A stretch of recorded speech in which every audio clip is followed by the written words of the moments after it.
autant le train du quotidien est assez peu cher. En revanche, sur la longue distance et notamment sur le TGV, vous payez plein pot. Les Français qui semblent un peu désorientés. On leur dit qu'il faut prendre le train parce que c'est bien pour la planète, mais ils ne trouvent pas de place. Bon marché et tout simplement pas de place quand ils ont envie de partir en week-end, en vacances, etc. En France, le péage représente au moins 40% du prix du billet. C'est un des plus élevés d'Europe. Il y a un exemple qui est assez spectaculaire.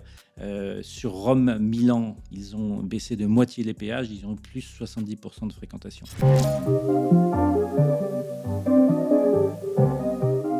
Bienvenue dans le Greenetter Club, la chaîne qui décortique les grands sujets écologiques. Aujourd'hui, nous allons parler du train en France. Prix mirobolant, manque de rames ou fermeture des petites lignes. Le train semble avoir du mal à se développer à l'heure où il nous rend pourtant de précieux services climatiques.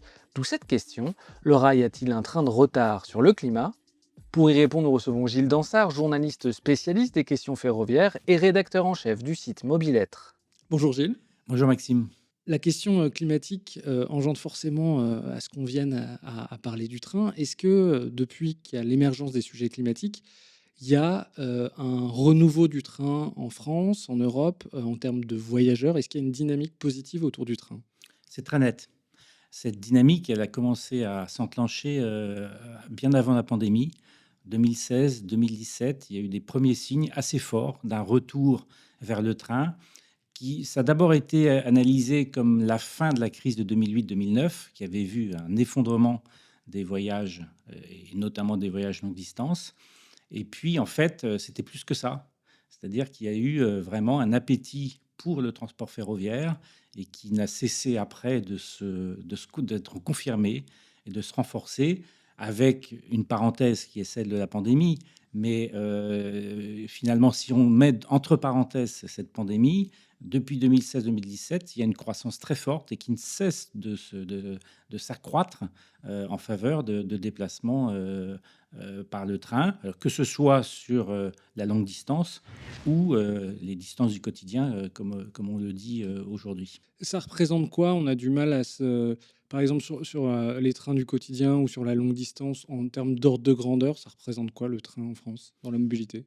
Alors, là, ce qu'on appelle la part modale, la part du train dans l'ensemble des déplacements, y compris la marche, hein, marche, automobile, vélo, etc. Elle reste assez modeste, elle reste au-delà de 10%, environ 11%. Mais c'est un peu des faux semblants parce que ça ne veut pas dire que seulement 11% des Français prennent le train ou prennent les transports du quotidien, les transports en commun. C'est bien davantage, mais ces parts modales sont calculées sur la totalité des déplacements, donc y compris des petits déplacements que vous faites pour aller acheter votre pain à la boulangerie ou toute autre consommation. Et donc, la part du ferroviaire est bien au-delà quand on pense que, notamment en zone urbaine, une grande partie des habitants y ont recours à un moment ou à un autre. Et donc, cette part-là doit être prise en considération parce qu'elle détermine très, très fortement la façon dont les espaces évoluent. Et si on ne le faisait pas, et on entend quand même des lobbies dire que c'est quand même dépenser beaucoup d'argent pour 10 ou 12% de part modale, mais tout notre, j'allais dire l'art de vivre, enfin, tous les espaces tels qu'on les connaît seraient totalement bouleversés par à nouveau la place faite au mode de transport dominant que sont la voiture et les camions. Donc il faut bien se méfier de ces parts qu'on donne beaucoup dans les médias qui sont assez modestes, mais en fait elles masquent un peu l'ampleur du recours au transport en commun et notamment au transport ferré des Français. Alors, je compléterai en disant que cette part a beaucoup évolué. Premièrement, parce que les déplacements ont explosé depuis la fin des années 90. On se déplace beaucoup plus. Hein, ça, c'est une loi générale. On peut même remonter aux années 80. On se déplace beaucoup plus. Donc, la croissance de la fréquentation des transports ferrés ou des transports en commun a accompagné aussi cette croissance globale des déplacements. Et deuxièmement, la croissance des déplacements du quotidien par le fer ou par les transports en commun a elle aussi progressé plus que la croissance du nombre de déplacements. C'est-à-dire qu'on a eu, par exemple, sur le TER, en quelques années, dans les années 2017, 2018, 2019 et après la pandémie, c'est des croissances à deux chiffres. C'est jusqu'à plus 30, plus 40%, voire plus 50% dans certains endroits. Donc on est vraiment dans un phénomène de retour vers le train depuis une petite dizaine d'années. Est-ce qu'on a une idée de d'où vient cet engouement? Est-ce que c'est des facteurs climatiques? Est-ce que c'est des facteurs d'évolution du coût de la vie? Il y a un peu tout. Il y a un peu tout, ça commence à être bien documenté. Il y a évidemment des questions de pouvoir d'achat parce que, les véhicules, automobiles, l'essence non pas coûte beaucoup plus cher, aux 100 kilomètres. Si on fait le coût, d'un déplacement automobile aux 100 kilomètres, il est d'ailleurs moins cher qu'il y a 40 ans parce que l'essence n'a pas, poursuivi la progression, des prix, par ailleurs. Mais comme on se déplace beaucoup plus, ça coûte beaucoup plus cher. Donc il y a effectivement une question de pouvoir d'achat. C'est plus économique que de se déplacer par le train. Si on regarde le coût de possession global d'un véhicule automobile. Et deuxièmement, il y a aussi cette, notamment chez les générations les plus jeunes, il y a une volonté, un appétit pour le déplacement longue distance par le train.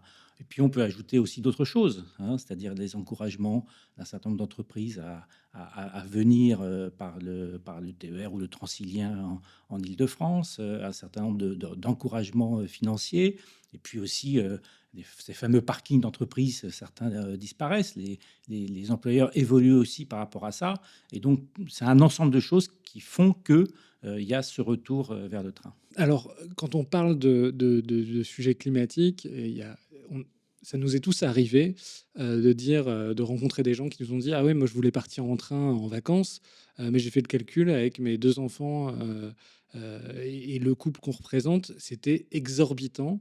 Il y a cette idée, qui est partagée et par beaucoup, c'est que le prix des billets et surtout les billets de TGV sont extraordinairement chers.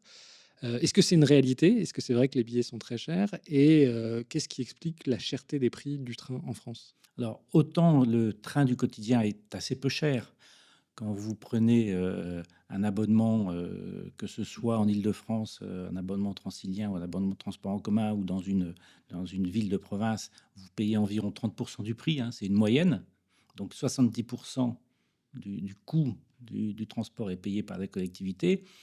En revanche, sur la longue distance et notamment sur le TGV, vous payez plein pot et vous payez très cher. Là, pour le coup, la France a les prix les plus élevés et essentiellement et ça ne se discute pas quand on regarde les différentes statistiques selon les pays et ça s'explique par deux raisons. C'est un choix politique hein, qui est fait par l'État qui est l'actionnaire à 100% de la SNCF et qui a la haute main sur la politique des transports de notre pays. Premièrement, parce que les péages payés à SNCF Réseau, la partie de SNCF qui entretient le patrimoine et les voies, les péages sont les plus élevés d'Europe. Et deuxièmement, parce que l'État demande à la SNCF de faire beaucoup de dividendes sur son activité voyageur, et notamment l'activité TGV, pour que ces dividendes aillent aussi à Réseau, en plus des péages, et pour lui éviter à lui-même, État, de donner des subventions. C'est-à-dire qu'il fait le choix de faire payer l'usager plutôt que le contribuable.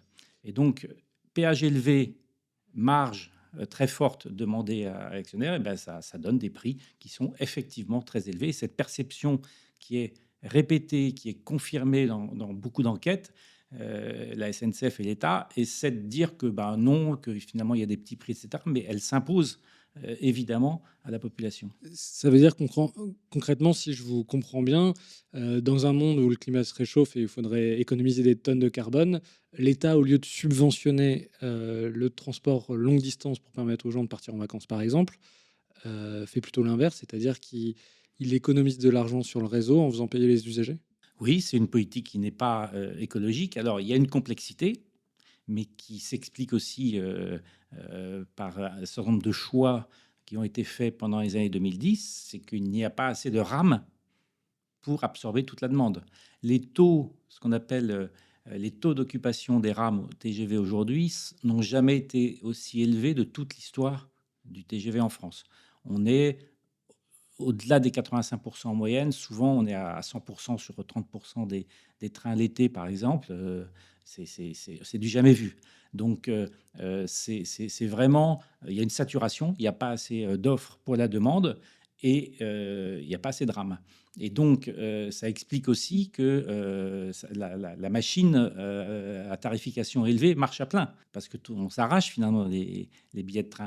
Et donc, cette politique, j'allais dire un peu malthusienne des années 2010, elle donne aujourd'hui ces résultats dramatiques si on veut lutter contre le réchauffement et faire en sorte que les Français prennent plus de train.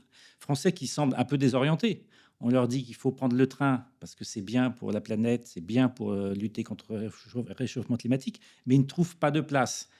Bon marché et tout simplement pas de place quand ils ont envie de partir en week-end, en vacances, etc.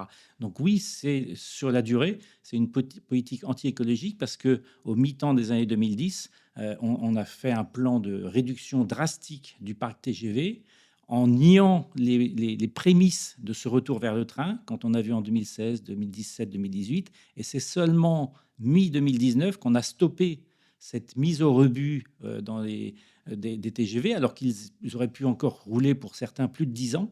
Et donc aujourd'hui, on a une pénurie de rames. Et avant que les nouvelles rames arrivent, eh bien, il y a jusqu'au moins 2030-2032, on va avoir une pénurie. Donc ça fait au moins 10 ans, sinon plus, d'une politique finalement anti-écologique. Comment comprendre justement qu'on a mis au rebut des rames?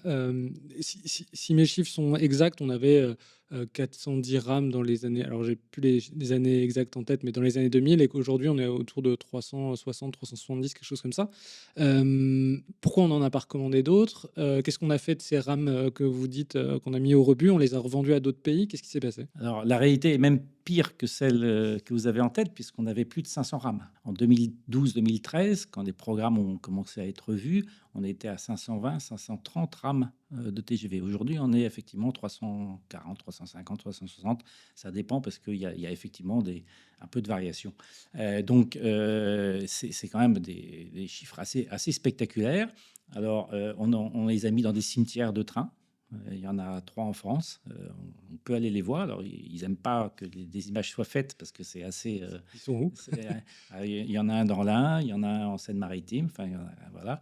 Les TGV sont là en attendant d'être désossés et que les matériaux soient recyclés parce qu'il y a quand même des programmes pour faire en sorte que ce ne soit pas à tout jamais des cimetières à ciel ouvert. Et puis, il y a des TGV qui sont partis à l'étranger. 14 rames sont partis en Espagne pour une diversification un peu hasardeuse au nom d'un développement à l'international qui ne donne pas encore satisfaction puisque ça fait 4 années successives de déficit. Donc c'est même assez discutable sur le fond. C'est-à-dire que la SNCF a fait des trains en Espagne pour le compte de l'entreprise qui est devenue une entreprise privée et opère ces rames-là en Espagne, c'est ça? La SNCF a créé une filiale en Espagne qui s'appelle Ouigo España, l'équivalent du Ouigo français, du low-cost TGV. Elle l'a créé en Espagne, elle a mis 14 rames et elle les fait rouler, mais pour l'instant sans faire de bénéfices. Au contraire, elle a encore des pertes. Donc ça fait 14 rames, plus toutes celles qui ont été mises en rebut. Et donc ça explique qu'aujourd'hui, il n'y a pas assez de rames. Alors, il y en a qui ont été commandées, mais pas suffisamment, et c'est très long. Et on vient d'apprendre là, ce week-end, que ces rames qui devaient initialement arriver en 2022-2023, elles ne seront pas là avant 2026. Donc ça fait des délais et leur rythme de production est assez faible. On est au début, ça devait être 11 rames par an, alors on monte à 11, 14, 15 rames, mais vous voyez, pour rattraper le temps et pour compenser toutes les rames qui ont été mises au rebut et celles qui continuent à être mises au rebut, parce qu'il y en a qui sont mises au rebut parce qu'elles sont effectivement vieilles, eh bien, il va falloir attendre 2030-2032 pour que le solde à nouveau soit positif et qu'on ait un retour à la croissance de l'offre. Parce qu'aujourd'hui, la SNCF évite le pire en optimisant les roulements de ces TGV de façon industrielle. Elle essaie de les mettre, de faire circuler le plus possible.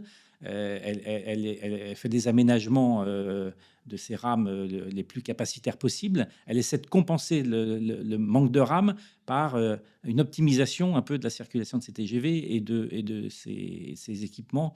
On a aujourd'hui des super jumbo, des doubles rames qui sont à 1340 places, donc c'est énorme. Donc elle essaie de compenser, mais elle n'arrive pas du tout à augmenter le nombre de places disponibles en tout. Et donc, pour arriver à augmenter le nombre de places offertes aux passagers, aux Français, aux touristes, etc., il faudra attendre 2030-2032. Donc, on voit bien l'ampleur des conséquences des choix qui ont été faits il y a quelques années. Qui est responsable? Ah, la responsabilité, c'est toujours dans le même ordre, c'est un couple, c'est l'État et c'est la SNCF. Et c'est quelle période, du moins? C'est le milieu des années 2010 et en gros, jusqu'à la pandémie, jusqu'en 2019 où ils se sont rendus compte que les courbes étaient en train de diverger terriblement, où la croissance de l'offre qui avait commencé à être très visible en 2016-2017, elle se confirmait et que le nombre de places disponibles chutait du fait de la mise au rebut des TGV et de cette politique un peu malthusienne. Et là, ils ont pris peur et ils ont réagi. Donc, depuis 2019, on peut dire qu'ils font le maximum pour compenser les effets de cette politique. Mais on peut effectivement dire que les responsables, c'est milieu des années 2010, pendant 4-5 ans, des décisions qui ont été prises et qui sont lourdes de conséquences aujourd'hui. Et pourquoi ça met si longtemps à fabriquer des trains? Il y a une demande mondiale de rames qui est forte. Il y a quelques fabricants. C'est qui? C'est Alstom, Siemens. Pourquoi ça prend tant de temps de fabriquer des rames de train? Ça, c'est une histoire française, le TGV. On peut dire aujourd'hui que le TGV, c'est SNCF et Alstom. Et donc, la SNCF ne commande pas d'autres trains à grande vitesse qu'Alstom. Elle avait essayé, par une filiale qui s'appelle Eurostar, de commander des Siemens. Ça avait fait tout un tollé. Finalement, ça a été fait. Mais il y a une sorte de liaison, alors même qu'Alstom n'est plus vraiment une entreprise française. Il faut regarder un peu les actionnaires. Eh bien, on continue parce que le TGV, eh ben, c'était ce couple qui l'a inventé il y a 40 ans. Alors qu'aujourd'hui, il y a des rames à grande vitesse sur le marché qui sont pas simplement, qui sont autres que celles d'Alstom. Il y a des rames espagnoles, il y a des rames allemandes, Siemens, il y a même des rames japonaises. Donc la France en tout cas la SNCF, puisque certains de ses concurrents espèrent bien se fournir sur d'autres marchés, par un autre fournisseur qu'Alstom, mais la SNCF pour l'instant ne commande que des trains Alstom. Et c'est là où on est un peu étonné parce que Alstom ne rend pas bien à la SNCF tout ce qu'elle lui a donné.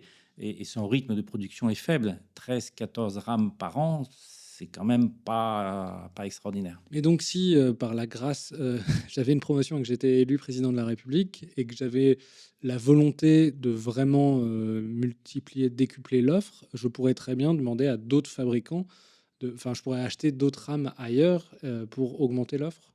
Si vous étiez président de la République, vous auriez plusieurs leviers possibles. Peut-être remettre en cause des diversifications à l'étranger, parce que j'évoquais l'aventure espagnole, mais il y a une aventure italienne aussi qui se prépare, avec un certain nombre de rames qui vont partir en Italie sur le marché italien. Ah, donc on continue On à continue. réduire la... Deuxièmement, effectivement, peut-être de faire pression sur Alstom pour ouvrir une deuxième ligne de production et pour passer plutôt de 13 à 14, peut-être à passer à 20-25 par an. Et pour l'instant, Alstom ne le fait pas. Et troisième levier, c'est la concurrence d'opérateurs qui peuvent aller acheter un autre matériel. Et là, c'est aussi une possibilité. On voit que Trenitalia a déjà, sur Paris-Lyon, a permis à la fois de doper l'offre et de baisser un peu les prix. Et donc, c'est un levier aussi pour éviter la stagnation de l'offre et du coup la montée des prix. On va revenir sur 2-3 éléments dont vous avez parlé tout à l'heure, sur la formation des prix, des trains en longue distance. Donc vous avez parlé des péages, vous n'avez pas parlé du yield management, mais on va en parler. Sur les péages, qu'est-ce que c'est un péage ferroviaire? On ne voit pas trop ce que c'est, à quoi ça sert? Est-ce qu'il y en a partout en Europe? Enfin voilà. Péage ferroviaire, c'est comme le péage d'autoroute pour les voitures ou les camions. C'est-à-dire, c'est censé financer le gestionnaire du réseau sur l'entretien et la régénération des lignes à grande vitesse. Sachant qu'aujourd'hui, la loi a scindé en deux SNCF Réseau, donc le rail, de SNCF Voyageurs, Les, pour ouvrir la les concurrence. véhicules et le service. Donc, SNCF Voyageurs verse, si on se limite au TGV, mais c'est pareil pour les transports du quotidien. Ce n'est pas la SNCF qui verse, ce sont les régions avec l'aide de l'État. Mais le principe, c'est que SNCF Voyageurs verse à SNCF Réseau un péage d'entretien du réseau, parce que sur le TGV, on ne peut pas se permettre d'avoir, comment dire, des faiblesses. Ça reste de la haute technologie. Donc, c'est un élément constitutif important. Et en France, le péage représente au moins 40% du prix du billet. C'est un des plus élevés d'Europe. D'autres pays ont fait un choix différent. En Italie, ils ont baissé les péages, ce qui a complètement fait exploser la fréquentation, parce que ça a baissé le prix des billets. Ils sont à combien à peu près? Ils sont à 20-25 selon. Il y a un exemple qui est assez spectaculaire. Sur Rome-Milan, qui est un équivalent de Paris-Lyon, Paris-Bordeaux, ils ont baissé de moitié les péages, ils ont plus 70% de fréquentation. Ça a complètement tué l'avion entre Rome et Milan, ça a beaucoup affecté les voyages en voiture, mais ils avaient des capacités de réserve, ils avaient 2 opérateurs, il n'y avait pas de monopole, et ils avaient ce qu'il fallait pour mettre des rames, et c'est assez spectaculaire, ils ont des rames tous les quarts d'heure, toutes les demi-heures, ou toutes les demi-heures selon les heures de la journée. Donc c'est quand même, on voit que le levier du tarif, que ce soit le tarif du péage ou le tarif pour les voyageurs, il est très important pour soutenir les trafics. Pourquoi les péages français sont les plus élevés d'Europe? Est-ce que c'est aussi lié à la France a un très grand réseau du coup de trains parce qu'on a un pays assez grand par rapport aux autres pays d'Europe. Enfin, c'est même le plus grand pays d'Europe occidentale. Est-ce que, enfin, quel est l'état de notre réseau et est-ce que justement les péages viennent financer un réseau qui est plus grand que les autres ou c'est d'autres raisons? Il y a un choix politique que j'ai déjà évoqué, qui est que l'État, de par sa situation budgétaire, fait le choix de ne pas subventionner à hauteur de ce que font d'autres pays l'entretien du réseau et sa régénération. Et deuxièmement, on paye aussi des décennies de priorité à la construction d'un réseau tout neuf, le réseau à grande vitesse, au détriment d'un vieux réseau, 30 000 km de voies, qui a beaucoup vieilli et qui aujourd'hui, du coup, coûte très cher à entretenir. Quand vous avez un vieux réseau, c'est comme chez vous une vieille chaudière où ça coûte cher parce que ça tombe en panne, les pièces sont plus là, donc c'est vraiment coûteux. Et donc notre réseau, il coûte très cher à entretenir. Et donc, il absorbe beaucoup de financement. Donc, on paye à la fois un choix politique délibéré du moment, de par la situation budgétaire de la France, mais c'est un choix. Ça pourrait être autrement. On pourrait subventionner moins d'autres transports ou moins d'autres activités économiques. Et deuxièmement, la conséquence sur la durée d'une priorité au réseau TGV au détriment de ce fameux réseau classique et de liaisons moins radial. On a vraiment eu une vision très en étoile autour de Paris et on a sacrifié un peu les liaisons de ville à ville, les liaisons interprovinces. Si on regarde le prix moyen du billet de TGV qui est autour de, j'ai plus le chiffre exact en tête, 47 € si je dis pas de bêtises, le sentiment voyageur, il est très différent quand on prend un train, Paris-Bordeaux, Paris-Marseille, je sais pas, un vendredi soir, voilà, on dépense énormément d'argent. On voit des trains qui parfois, sont de l'ordre de quasiment 200 €. Enfin, ça, c'est en partie expliqué par le yield management. Est-ce que vous pouvez expliquer ce que c'est, voilà, nous dire comment fonctionne la formation des prix à la SNCF? Je vais essayer de le dire le plus simplement parce que le yield management, cette tarification incitative, est devenue extrêmement sophistiquée. Et d'ailleurs, la SNCF peut s'enorgueillir d'être observée par la plupart des pays étrangers parce qu'elle a mis au point il y a plus de 40 ans un système qui était au départ calqué sur celui des compagnies aériennes, mais qui est devenu très sophistiqué et elle le maîtrise très bien, ce qui explique ces marges très importantes. Si je schématise, avant, on était à une tarification kilométrique. Plus vous alliez loin, plus vous payez cher. Et vous payez en fonction du nombre de kilomètres parcourus. Ça, c'était avant, années 70. Le yield management, avec l'avènement du réseau TGV, c'est que la tarification ne se fait pas en fonction, prioritairement en fonction du nombre de kilomètres, mais elle se fait en fonction du rapport entre l'offre et la demande. C'est-à-dire qu'on considère que il faut exploiter au maximum Aller chercher le plus d'argent possible. voilà, la capacité contributive, comme on dit un peu pompeusement, des voyageurs. Et donc, si vous faites monter les prix parce que des trains sont très demandés et qu'il y a des gens pour payer 140 euros en seconde classe pour aller à Bordeaux, eh ben vous le faites. Et donc, la SNCF, au milieu des années 2010, a considéré que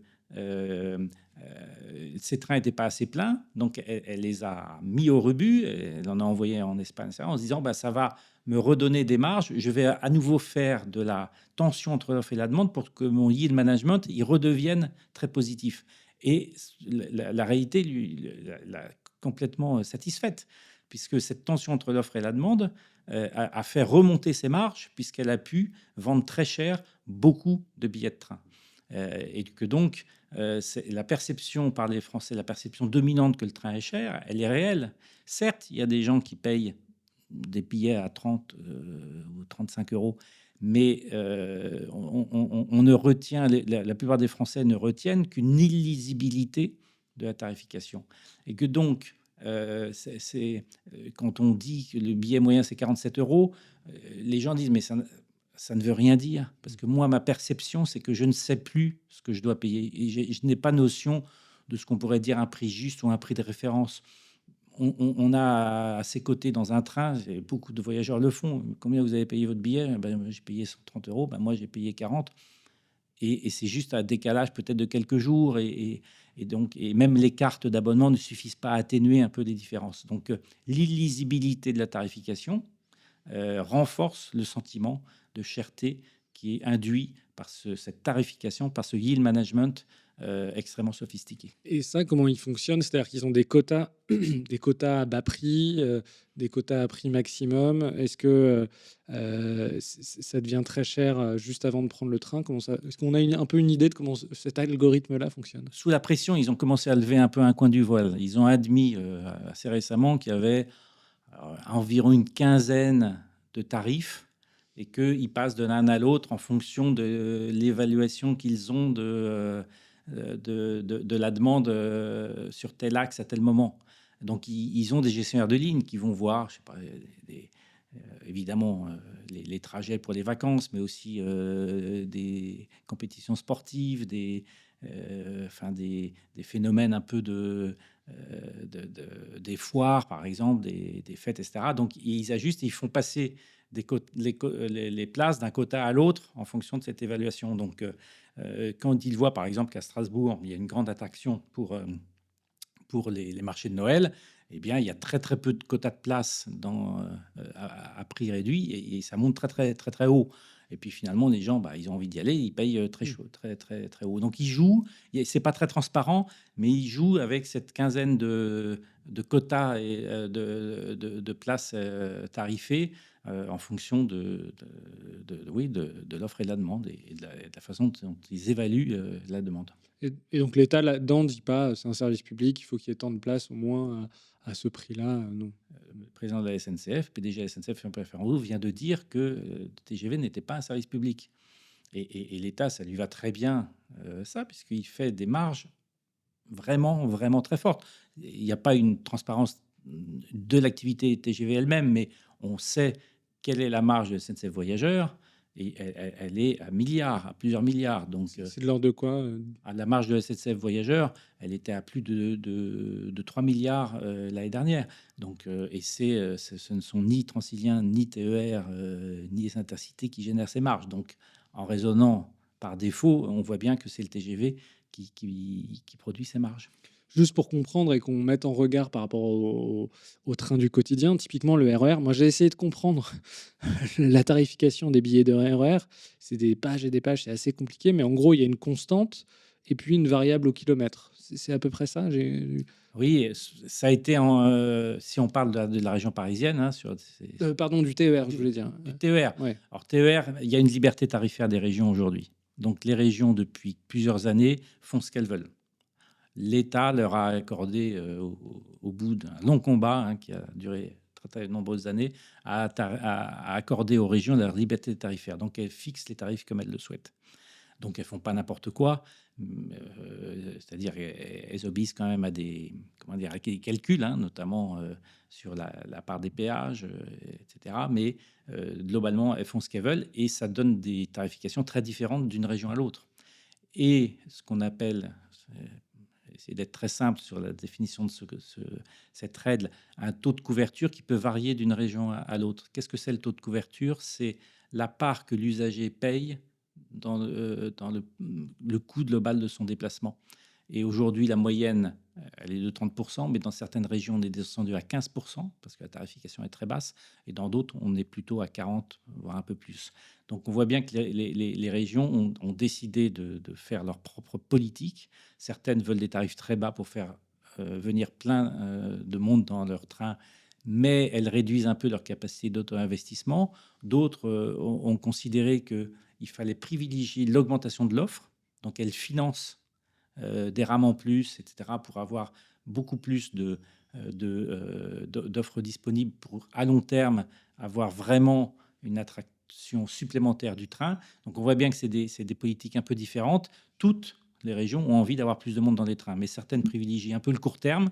Je remplis les trains que j'ai avec une tarification très, très attractive, et d'autres considèrent qu'il faut vraiment travailler sur la dimension de l'offre, sur le nombre de trains, sur les fréquences, etc., pour attirer plus de monde. Donc on voit bien que chaque région fait comme elle l'entend. Sachant que les TER sont souvent très vides, à l'inverse des TGV. Moi, il y a un truc qui me frappe, parce que ce que vous dites, c'est qu'en gros, je sais pas, moi j'habite à Bordeaux, le Bordeaux-Arcachon, si je dis pas de bêtises, ça doit être 12 euros l'aller, donc 24 euros l'aller-retour pour moi. Si je fais ça avec ma famille, je m'en sors pour 80 euros pour aller sur le bassin d'Arcachon. On voit bien que c'est pas compétitif par rapport à la voiture.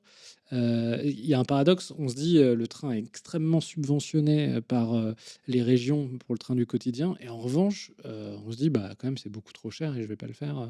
Et comment composer avec ce paradoxe? Il est certain que les régions encouragent l'utilisation quotidienne, donc avec des formules d'abonnement, etc. Donc vous avez plutôt intérêt à vous abonner, et parfois juste avec quelques trajets par mois, vous avez intérêt à avoir un abonnement selon votre âge, votre situation familiale, etc., plutôt que de payer plein pot. Le principe aujourd'hui, c'est qu'on fait, et c'est partout pareil, on fait payer plein pot l'occasionnel. Le touriste, le provincial pour ce qui est de Paris, etc. Et donc, c'est pas, donc, faut essayer de trouver des formules attractives. Mais sur les taux de remplissage des trains, savez-vous que le taux moyen de remplissage des trains du quotidien en Suisse est inférieur à 30%, alors que la Suisse est vue comme un Eldorado, parce que les trains sont à l'heure, il y a beaucoup de places, etc. Le taux de remplissage n'est pas forcément un critère comment dire, de performance économique. Il peut être assez faible, mais la performance est là. Simplement, la Suisse a fait un choix.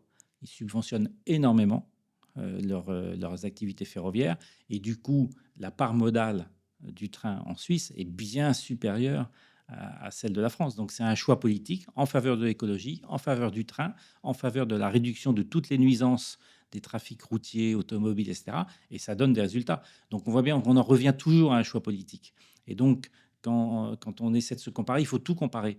Les choix politiques, les politiques d'entreprise, et qui influent évidemment sur les comportements des citoyens. Depuis longtemps, le choix fait par État et SNCF, c'était de ne voir que les grands flux radio en France. Et en fait, on s'aperçoit maintenant avec l'analyse des traces téléphoniques des opérateurs qu'il y a énormément de flux qui ne passent pas par Paris, qui existent et qui ne sont absolument pas couverts par le train. Ils l'ont été à une certaine époque, ils ne le sont plus. Et donc, l'un des enjeux, c'est de savoir si on va retrouver une politique d'aménagement du territoire qui ne soit pas simplement indexée sur ce réseau en étoile autour de Paris. Ouais, alors ça tombe bien, vous faites une transition tout trouvée, parce que c'était ma prochaine question. La question des liaisons intercités, elle est vraiment extrêmement pénible en France. Je vais prendre quelques exemples que moi je vis au quotidien. Mes parents habitent à Caen, mon frère à Rennes. Quand je veux faire Caen-Rennes en train, C'est très compliqué, ça met 3 heures par la route, ça doit mettre 1 heure et demie. J'habite à Bordeaux, quand je veux faire Bordeaux-Nantes, on met 4 heures, c'est vraiment pareil en voiture, je sais pas combien on met, mais doit être 2 heures et demie. Bordeaux-Lyon, c'est impossible à faire. Euh, les trains intercités entre les grandes villes, c'est très compliqué en France. Comment ça se fait? On imagine bien que effectivement le réseau a été construit en étoile autour de Paris, mais comment ça se fait qu'aujourd'hui, ce soit si compliqué de faire des liaisons intercités? Et est-ce que c'est possible dans les décennies qui viennent que ça se mette à changer? Je vais même en rajouter un peu. La vitesse commerciale des intercités est inférieure à la vitesse des mêmes trains sur les mêmes trajets dans les années 70-80. On a ralenti la vitesse.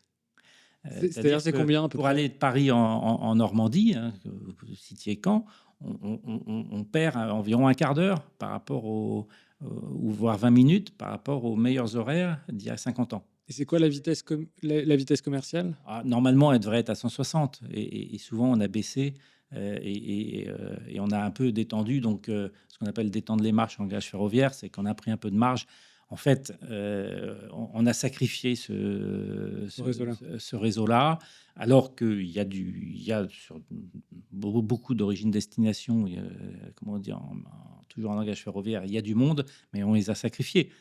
On voit tous les jours les chroniques des Paris-Clermont, des Paris-Limoges, des Bordeaux-Marseille, qui ont des retards considérables. Et contrairement à des explications un peu rapides, ça n'est pas 100% à cause du réseau. Le réseau est à l'origine une petite trentaine de pourcents des pannes, enfin, ou en tout cas des retards. Le reste, c'est des organisations d'opérateurs, manque de locomotives de réserve quand une locomotive tombe en panne, manque de conducteurs, c'est aussi parfois le cas, etc. Donc il y a tout un ensemble de causes. Et comme la SNCF a adopté une politique de la marge, puisque ces trains intercités, dont je rappelle toujours le couple État-SNCF, dont je rappelle que l'autorité organisatrice, hein, le patron des intercités, c'est l'État, eh bien, SNCF dit: ah bah, l'État ne donne pas assez d'argent, bah, c'est normal que, que les dessertes ne soient pas de bonne qualité. On marche sur la tête. Les deux se renvoient la balle, mais c'est un choix, c'est un choix public de ne pas avoir investi et de ne pas continuer à investir. L'exemple du Paris-Clermont est quand même extraordinaire. C'est-à-dire que la SNCF continue à dire: mais moi, tant qu'on ne me donne pas plus d'argent, ça ne s'améliorera pas vraiment. Donc, ils font des efforts, on fait de temps en temps des conférences de presse et des grands raouts, mais ça ne s'améliore pas. Ça veut dire que la SNCF ne considère qu'elle ne doit pas faire, je vais employer un mot un peu savant, de péréquation, ou en tout cas de solidarité entre ces différentes activités, et qu'elle se comporte avec une multitude d'activités qui doivent être étanches. Ça n'a aucun sens. À ce moment-là, elle se prépare à être privatisée et que d'autres vont venir pour occuper ces créneaux.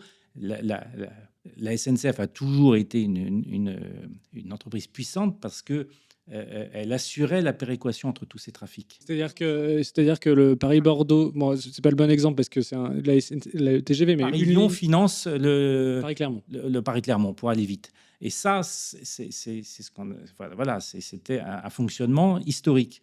En renonçant à ça ou en disant qu'il faut qu'on lui finance ses activités déficitaires et puis qu'elle fasse du bénéfice sur ces activités où il y a beaucoup de monde et beaucoup de trafic, eh bien, elle prend des risques sur sa consistance à l'avenir. Parce qu'encore une fois, c'est une telle entreprise qui pourrait, au-delà même des consignes de l'État, assurer un peu de qualité de service minimale. C'est comme si EDF disait à des habitats très dispersés: bon, on va arrêter de vous vendre l'électricité parce que nous, ça nous coûte cher et on préfère faire de la marge dans les grandes villes. Ça n'aurait aucun sens. Et bien la SNCF, c'est ça qu'elle fait. Puisque on lui donne pas, l'État lui donne pas l'argent pour faire des dessertes dites non rentables, et ben elle les laisse un peu tomber. Ce qui est quand même sur le long terme un désengagement terrible parce qu'on renonce au train et à toutes ses vertus écologiques, parce qu'il reste un potentiel de clients, de passagers sur ces destinations, les Paris-Clermont, les Bordeaux-Marseille. Il y a potentiellement beaucoup de monde, mais à force, les gens se découragent et ils ne viennent plus ou ils viennent moins parce que ça devient terrible. Oui, il y a un vrai potentiel sur ces lignes-là intercités, je parlais de Bordeaux-Nantes, Bordeaux-Marseille. Il ne reste plus beaucoup d'intercités, hein. Il y a Marseille, Bordeaux qui est une grande ligne. Il y a encore beaucoup de monde. Il y a, vous disiez, Bordeaux-Nantes, il y a Nantes-Lyon, il y a Paris-Clermont.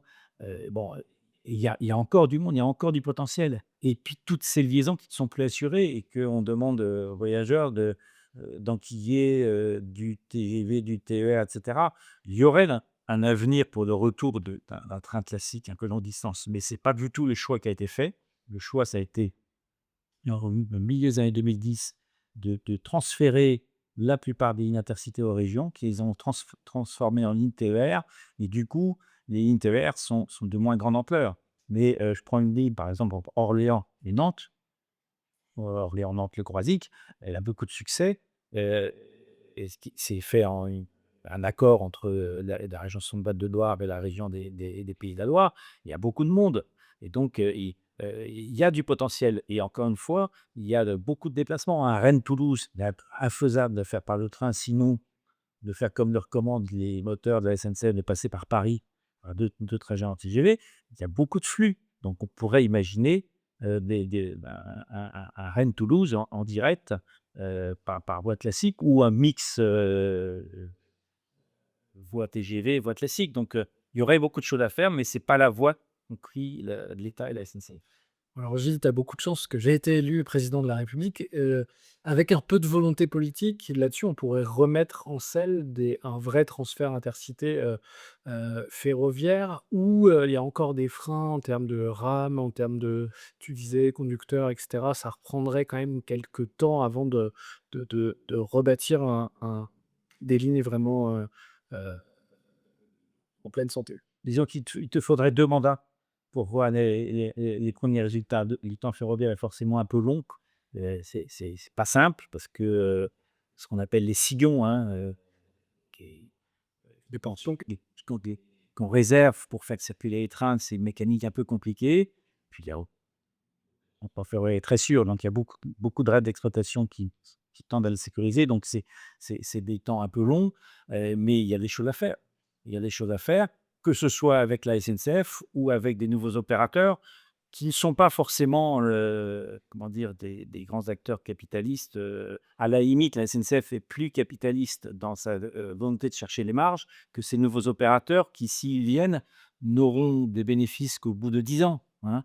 Et on voit que c'est soit des filiales pour des compagnies étrangères, l'Italia, la Renfe espagnole, soit des jeunes pousses qui ont beaucoup de mérite d'envisager de lancer de nouvelles compagnies avec une rentabilité aléatoire au bout de 10 ans. Donc on voit bien que c'est pas un secteur qui va attirer les grandes fortunes pour faire de la marge assez vite.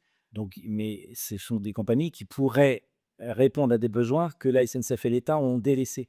Et c'est ça tout l'enjeu des prochaines années. Est-ce qu'il y aura de la place pour ces compagnies qui vont essayer de faire grossir le gâteau avec leurs propres moyens? Justement, sur la concurrence, aujourd'hui, le rail a été ouvert à la concurrence, c'est-à-dire que n'importe quelle entreprise peut opérer des lignes.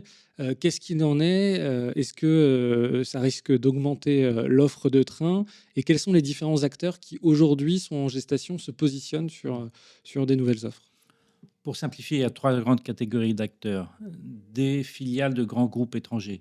Trenitalia, filiale italienne. Renfe, qui se positionne aussi filiale espagnole.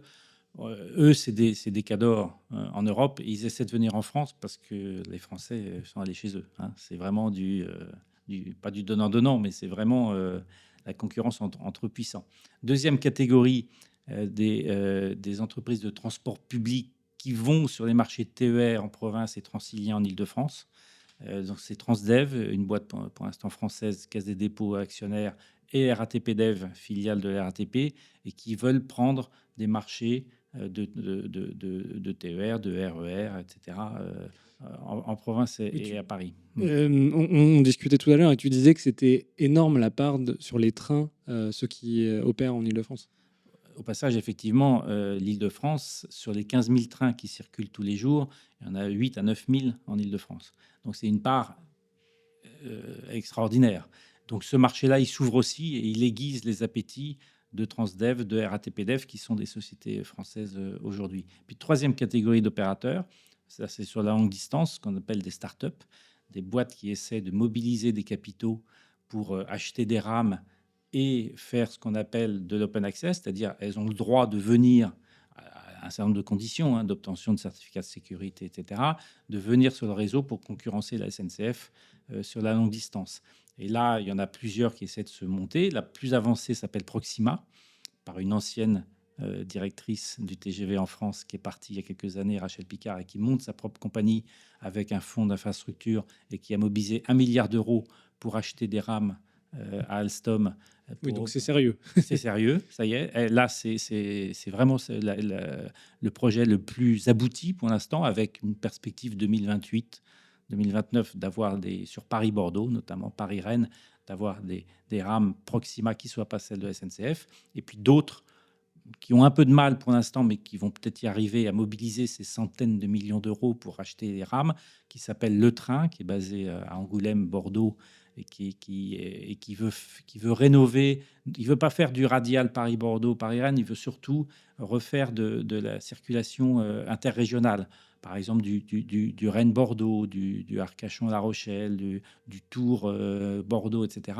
Et de revitaliser, du Nantes-Bordeaux, justement, et de revitaliser un peu tous ces trafics régionaux qui ont été un peu abandonnés par la SNCF. Et puis une autre qui s'appelle Kevin Speed, avec un nom de compagnie commerciale qui s'appellera Elisto, et qui là veut faire une sorte de RER sur Paris-Lille, Paris-Strasbourg et Paris-Lyon, c'est-à-dire de faire des rames très capacitaires, une seule classe, pas beaucoup de place, pas très confortable, mais qui s'arrête à tous les arrêts intermédiaires, qui va s'arrêter à Mâcon, qui va s'arrêter sur les deux nouvelles gares entre Paris et Lyon, qui va s'arrêter à Reims, à Nancy, avant d'aller à Strasbourg, qui va s'arrêter aussi sur le trajet de Lille, et qui veut vraiment s'adresser aux voyageurs fréquents du quotidien qui prennent le TGV. Hein. Il y en a d'autres, hein. Il y a d'autres lignes. Par exemple, on sait qu'entre Paris et Le Mans, il y a beaucoup de gens qui prennent tous les jours, c'est 1 heure, ou entre Paris et Tours. Donc l'objectif, c'est de s'adresser à ces gens-là et de faire un TGV sans chichi, très peu cher, avec un modèle économique différent. Donc on voit bien que ces compagnies-là essaient d'apporter une vision différente et une offre différente, complémentaire de la SNCF. La SNCF restera immensément majoritaire pendant encore très nombreuses années, mais l'apport de ces compagnies, elles ont compris qu'il ne fallait pas se battre forcément contre très puissants, il fallait essayer d'occuper des créneaux et de répondre à des usages un peu différents de ceux que la SNCF adresse. Et sur le Paris-Lille, par exemple, il y a des, je sais pas, il y a des trains toutes les heures, même peut-être moins que ça. Ça veut dire qu'on peut encore augmenter la cadence? Le réseau supporte très bien qu'on... Il y a très peu de saturation du réseau, contrairement à ce qu'on pense. Il y a très peu de saturation du réseau. Il y a un peu de saturation sur Paris-Lyon, mais l'arrivée d'un nouveau système de signalisation qui s'appelle le RTMS permet d'augmenter encore le nombre de fréquences par heure. Donc là, ça va aussi être bon. Il y a un peu de saturation sur Paris-Tours, mais c'est aussi, on peut encore rajouter des trains. Donc il n'y a pas de saturation du réseau en France, contrairement à ce qui a été dit pendant longtemps. Il n'y a pas de saturation. Simplement, il fallait revoir aussi un certain nombre de protocoles, notamment, je prends un exemple, le temps de retournement en gare. Il y a des rames qui restaient extrêmement longtemps en bout de quai, et on a des gares de terminus. Ben, on accélère un peu leur rotation et ça libère des espaces. Donc, il fallait revoir des choses. C'est en train d'être fait et SNCF Réseau revoit tout ça. Mais il n'y a pas, on ne peut pas dire que le réseau français est saturé. On peut mettre beaucoup plus de rames encore sur le réseau. Il y a de la place. Est-ce qu'il n'y a pas une sous-utilisation du réseau en France? On a le deuxième réseau, je crois, le plus important derrière l'Allemagne en nombre de kilomètres. Et pourtant, on a 2 ou 3 fois moins de trains qui circulent que plein de pays européens.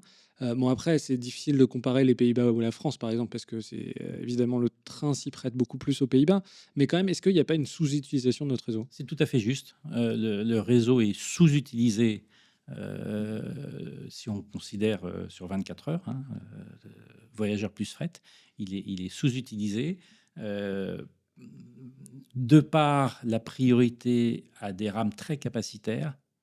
Je répète, les rames inouïes à bouter, donc avec deux rames Et à 2 étages, ça fait plus de 1300 places, alors qu'une rame TGV simple à un seul étage, ça pourrait n'être qu'à 350-400 places. Donc, du coup, il y a moins de trains qui circulent et ça se sent pour les voyageurs d'avoir moins de fréquences. Une rame, ça fait 4 fois moins, une rame super capacitaire, ça fait 4 fois moins d'horaires. Donc, c'est pénalisant pour l'usager. Et donc, ça a été un choix, hein, pour payer moins de péage. Donc, c'était aussi un peu malthusien. C'était un peu le choix d'une économie un peu au détriment d'une offre plus généreuse.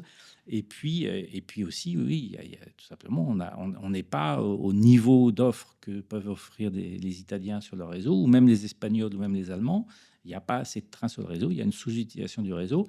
J'ajouterais même que sur le fret, on est vraiment, il n'y a pas il y a pas assez de trains qui circulent. Et là, c'est pour deux raisons. Premièrement, parce qu'on continue à avoir quelques goulots d'étranglement, et puis que on n'a pas assez modernisé un certain nombre d'endroits, notamment aux abords des grandes villes. Ça coince le matin, hein, parce que les trains de fret, ils arrivent le matin quand les trains du quotidien démarrent pour emmener. Et donc, les arbitrages se font souvent en faveur du TER. Donc, les trains de fret ont pas forcément les sillons nécessaires. Et puis, on n'a pas suffisamment développé des petits programmes d'optimisation de la capacité, comme on dit. Donc, il y a encore beaucoup de progrès à faire pour que le réseau, qui est un des plus grands d'Europe, hein, avec le réseau allemand, puisse accueillir beaucoup plus de trains. Oui, pardon, on a oublié de parler de ça, mais quand même le train, est-ce que tu peux donner des ordres de grandeur sur, le climat? À quel point le train est intéressant d'un point de vue climatique? Alors, une grande partie des trajets se font par train, sur des voies électrifiées. Donc ça, effectivement, à la consommation, c'est beaucoup plus écologique que le diesel. Mais il y a encore beaucoup de petites voies qui sont en diesel. Mais la part des circulations reste faible. C'est vraiment tout le parc TGV, tout le parc transilien qui est quasiment totalement électrifié, hein. Il y a juste une petite ligne encore, la INPE, qui n'est pas complètement électrifiée du côté de la Ferté-Milon en Île-de-France. Donc, en gros, grosso modo, quand le parc est électrifié, le bilan carbone est très bon. Alors certes, il faut aussi voir C'est quoi? C'est de l'ordre de 50 fois moins que Alors, le même trajet en tout voiture? dépend si on affecte tout ce qui est lié à la construction des lignes nouvelles. Bon, il y a tout un réseau qui a été construit depuis 150 ans, donc là, il n'y a pas de problème. Mais pour tout le nouveau réseau TGV, notamment, ça a quand même nécessité beaucoup d'énergie à le construire. Donc ça dépend si on affecte ou non le coût carbone de ces nouvelles lignes. Mais par rapport à la voiture, c'est entre 30 et 50 fois, enfin à la route, je devrais dire, c'est entre 30 et 50 fois plus écologique que la route.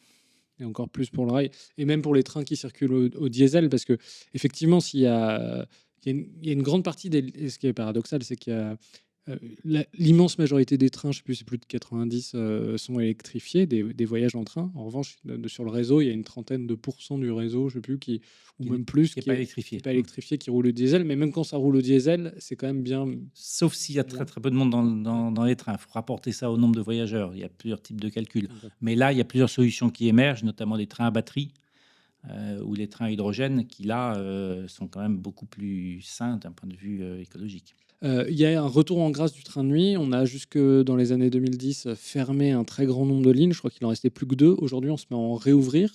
Est-ce que ça fonctionne? Est-ce qu'il y a un engouement, un retour de l'engouement du train de nuit? Il y a un public. Les taux de remplissage sur les nouvelles lignes et les deux qui avaient subsisté sont très bons, malgré des conditions de voyage qui ne sont pas forcément optimales, parce que le matériel est assez vieux. Alors, ils ont fait des programmes de rénovation, mais ça n'est pas au standard de confort des années 2020. Mais malgré ça, les taux sont bons, sont assez élevés. Et si on regarde dans d'autres pays, notamment les relations train de nuit entre l'Autriche, l'Allemagne, la Suède, enfin, il y a du monde. Donc, il y a un attrait pour le train de nuit. Et globalement, on parlait des convictions écologiques des voyageurs. On est dans cette dimension-là. On voit même que les trains longue distance en Europe, à Paris-Berlin, 8h15 en pleine journée, un TGV pas très confortable, un peu serré, il y a 90% de taux de remplissage depuis qu'il a été lancé en décembre. Donc les gens sont prêts à reprendre le train, y compris sur longue distance. Donc que ce soit en train de jour ou en train de nuit, il y a un marché. Et donc la prochaine commande, hein, ça doit être dans quelques jours, de nouveaux trains de nuit, un appel d'offres pour de nouveaux trains de nuit en France, obéit à cette logique. Il y a un marché et il y a une demande de trains de nuit sur tous les créneaux pour les jeunes à tarif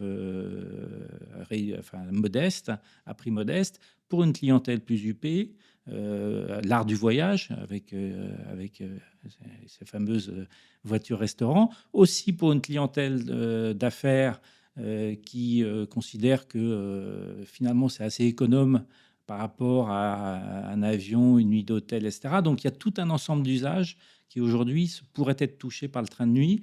Et c'est une vraie perspective avec une difficulté, c'est que pour remettre le réseau, ce vieux réseau à niveau, des travaux jusqu'à maintenant, ils étaient plutôt la nuit. Donc ça posait des problèmes aux gestionnaires d'infrastructure pour trouver les sillons pour mettre les trains de nuit. Mais bon, c'est en train quand même de s'imposer. Il faut favoriser le retour de train de nuit parce qu'il faut tout calculer dans le coût du voyage. Si vous prenez un avion, il y a souvent, il faut aller à l'aéroport. Il y a évidemment une nuit d'hôtel, etc. Le train de nuit, finalement, c'est assez économe. Et puis, c'est aussi un nouvel art de voyager pour d'autres clientèles. Donc oui, le train de nuit a de l'avenir en Europe. En Europe centrale notamment, c'est quelque chose qui revient très fort, boosté par une entreprise autrichienne dont je ne m'aventurerai pas que je ne m'aventurerai pas à nommer. Ça fonctionne là-bas Ça fonctionne très bien. Il y a vraiment il y a vraiment beaucoup de succès. Ce sont des conditions de voyage rénovées, hein. Vous pouvez prendre une douche, etc. Et pas à des tarifs absolument. C'est pas l'Orient Express pour tout le monde, hein. Il va y avoir sans doute des trains qui vont se positionner ou des voitures, hein, dans un train un peu complet, un peu plus luxueuse, pour une clientèle qui veut quelque chose de différent. Mais il y a vraiment aujourd'hui des conditions de voyage vraiment meilleures.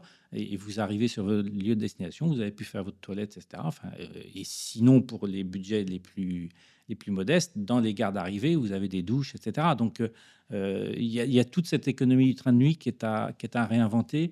Et il y a une demande.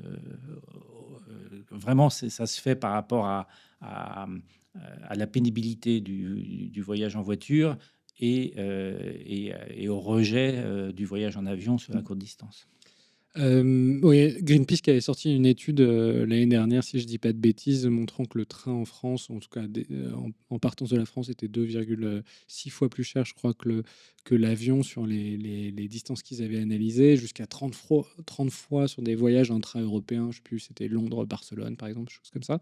Est-ce que le train peut être un transport international? On voit réouvrir des Paris-Berlin, il y a des Paris-Milan, des Paris-Barcelone. Est-ce que vraiment, dans les années qui viennent, on va pouvoir déplacer dans l'étranger proche en train? C'est ça la grande surprise, c'est qu'on pensait que la tolérance du voyage en TGV, il y a 20 ans, on disait, bon, c'est 3 heures. Et puis ça a été 4 heures. Et puis ça a été 5 heures. Le Paris-Nice en train a pris des parts de marché sur le Paris-Nice en avion. Et puis aujourd'hui, on s'aperçoit que les gens sont prêts à faire du Paris-Barcelone, même du Paris-Madrid, du Paris-Berlin, avec beaucoup de temps, dans des rames TGV qui sont pas faites, d'un confort. C'est pas les vieilles rames d'antan assez confortables. Donc ça veut dire qu'il y a de la place. Donc il y a aussi de la place, a fortiori pour les trains de nuit. Et donc ça, c'est une vraie surprise des opérateurs de voir que oui, il y a une clientèle et qui n'est pas marginale pour passer du temps dans des trains plutôt que de fréquenter les aéroports et d'avoir des dépenses complémentaires à celles du billet sec de l'avion. Et ça, il faut revoir l'économie du voyage dans sa globalité, à la fois sur le prix, mais aussi sur ce que ça veut dire en termes de coût carbone. c'est quoi le futur du train en Europe? Est-ce que je dis par là, je dis, est-ce qu'il y a des innovations, de rupture qui arrivent, des nouvelles rames, voilà, on fantasme toujours sur l'hyperloop, sur les trains, magnétiques ou ce genre de choses. Est-ce que enfin, à quoi ressemble le futur du train dans les décennies qui viennent en Europe? Je ne suis pas certain qu'il y aura de nouvelles grandes révolutions technologiques. On a arrêté la course à la vitesse, et heureusement, parce que la course à la vitesse est extrêmement coûteuse et on n'est plus à se battre à quelques minutes. Ça, c'est le TGV a vraiment permis de franchir un cap. On a vraiment modifié la perception des distances à l'intérieur de l'Hexagone et demain en Europe. Donc, on va pas faire du 400 km/h ou du 500.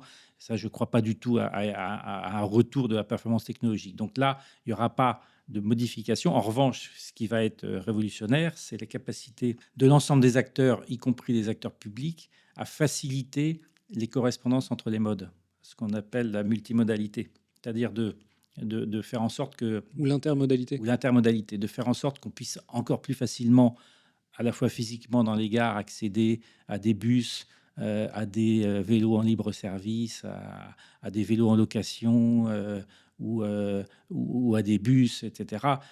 Et en matière de tarification de billettique, de faciliter tout ça. Et ça, c'est vraiment, c'est vraiment le gros effort à faire, parce qu'on voit bien que, notamment pour les urbains, que la voiture n'est plus le mode de demain. Il y a une chute de la possession du véhicule automobile dans les grands centres urbains. Et donc, il faut proposer des solutions de bout en bout, comme on dit. Et donc, cette multimodalité, à la fois dans les offres, dans la facilité d'accès, mais aussi dans la billettique, dans les tarifs, etc., c'est ça qui convaincra de plus en plus de Français et d'Européens à choisir le transport en commun, avec évidemment le train comme principal mode, plutôt que le véhicule individuel. Dernière question là-dessus, justement. Moi, alors, tu vas me dire si c'est une vision qui est correcte, mais moi, j'ai la vision des années 50 ou je sais pas, avant-guerre, où il y avait des trains absolument partout et pas de voitures. Les gens étaient très peu équipés en voiture. Et je sais que par exemple, à Caen, il y avait 5 gares, là où j'ai grandi. Est-ce que si, imaginons que justement la possession des voitures et le taux d'équipement des voitures s'effondre, on voit un usage du train monter en flèche, parce qu'il y a plein d'endroits où en fait on va pas pouvoir aller en train dans des petites villes, dans la périurbanisation, dans des campagnes un peu plus loin des grands centres urbains. Est-ce que finalement le train, ça peut être vraiment, si on se projette dans un futur un peu prospectif, qu'il y a beaucoup moins de voitures, est-ce que le train peut couvrir une grande partie des besoins du quotidien? Non, le train ne sera pas le mode universel pour tous les besoins, mais le train avec d'autres offres, et notamment l'émergence inéluctable du transport automatisé, des véhicules autonomes, qui va finir par arriver, mais aussi des cars, des bus, etc., du covoiturage organisé. Donc, c'est pas le train tout seul qui va résoudre tous les problèmes. C'est une dorsale, c'est un élément structurant. Mais avec tout le reste qui va s'organiser autour, oui, ça peut faire système. Mais il va falloir accueillir tous ces nous. Aujourd'hui, on peut prendre un exemple, les gares routières en France sont vraiment pas au niveau de ce qui existe ailleurs en Europe, en Espagne, en Allemagne. Donc on ne fait rien pour avoir une continuité d'offres. Donc le train indispensable, mais pas tout seul. On va pas pouvoir. Il manque les derniers Il kilomètres. manque les derniers kilomètres, mais des liaisons aussi entre villes moyennes, ça. Et ça, il faut organiser ça. Et que quand vous allez tapoter sur votre smartphone, voilà, je veux aller à tel endroit, que la liaison soit crédible, que ça ne devienne pas l'enfer parce que il y a une rupture, comme on dit, une rupture de charge qui va durer 3 heures à attendre dans le froid qu'un car un peu aléatoire arrive. Donc c'est tout ça qu'il faut mettre au point. C'est compliqué, c'est long, il faut trouver les modèles économiques, mais c'est ça le défi pour que on décarbone encore plus, parce que il y a dans une partie des élites et de la population l'idée que la voiture décarbonée, bah, ça va nous tirer d'affaire. Une voiture reste une voiture.